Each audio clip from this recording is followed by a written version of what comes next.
नमस्कार। मैं ज्योतिर्विद doctor D Mahato आप सबों के समक्ष प्रस्तुत हूँ निर्जला एकादशी को लेकर के। जैसा कि आप सभी जानते हैं, व्रतों में सबसे कठिन व्रत निर्जला एकादशी होता है। इस दिन जल का भी पान नहीं करना है, इसीलिए इसे लोग निर्जला एकादशी कहते हैं। महाभारत काल में पांडव पुत्र भीमसेन ने इस व्रत को किया था, इसीलिए इसे भीमसेनी एकादशी भी कहा जाता है। कुछ लोगों के द्वारा भ्रांतियां फैला दी गई है कि एकादशी 6 जून को है या 7 जून को। तो ऐसा है, 6 जून को शुक्रवार का दिन पड़ता है और इसी दिन एकादशी तिथि का भोग हो रहा है। इसलिए गृहस्थों के लिए 6 जून शुक्रवार को ही एकादशी तिथि मनाना है। 7 जून को शनिवार को वैष्णव जनों के लिए इसे प्रशस्त माना गया है। प्रश्न उठता है कि निर्जला एकादशी हम कैसे मनाएं। सबसे पहले सुबह उठ करके भगवान विष्णु का स्मरण करें। तत्पश्चात स्नान ध्यान होकर पवित्र होकर पीले वस्त्र धारण करें और भगवान भुवन भास्कर को अर्घ्य प्रदान करें।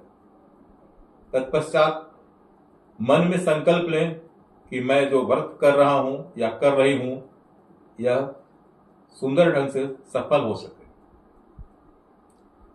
निर्जला एकादशी के दिन भर भगवान राम की चर्चा करें, भगवान राम की कथा सुने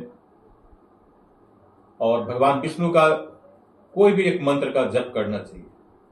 सबसे सुंदर मंत्र ओम नमो भगवते वासुदेवाय। इस मंत्र का अगर दिन भर जप करते हैं तो इससे ईश्वर की कृपा प्राप्त होती है। इस व्रत को करने में कुछ सावधानियां भी आवश्यक है। जैसा कि आप जानते हैं, मनुष्य के अंदर लोभ, मोह, ईर्ष्या, द्वेष हमेशा भरा रहता है। तो व्रत के दिन में इन चीजों का हमें त्याग करना चाहिए।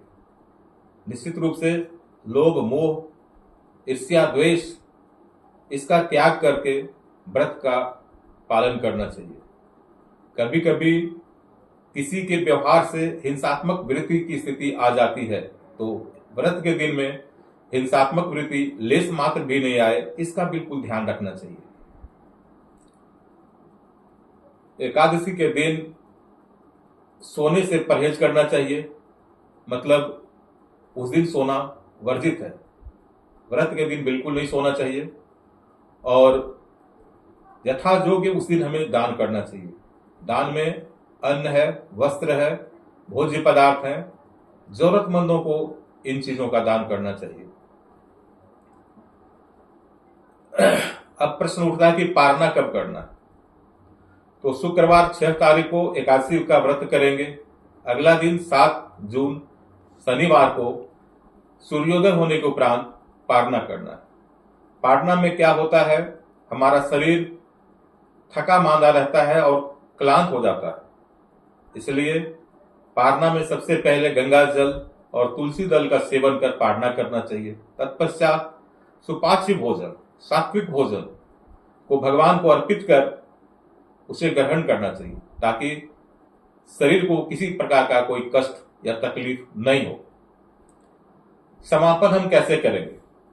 तो एकादशी व्रत में समापन के लिए सबसे पहले जरूरी है ब्राह्मण को बैठाएं, उन्हें भोजन कराएं।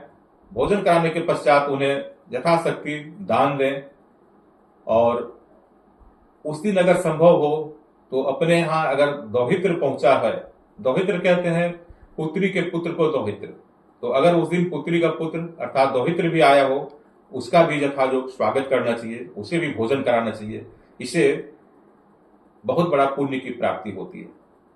तो इस तरह से हम विधि पूर्वक निर्जला एकादशी व्रत का पालन करते हैं तो हमें 100% पुण्य की प्राप्ति होती है और मोक्ष की भी प्राप्ति होती है। धन्यवाद।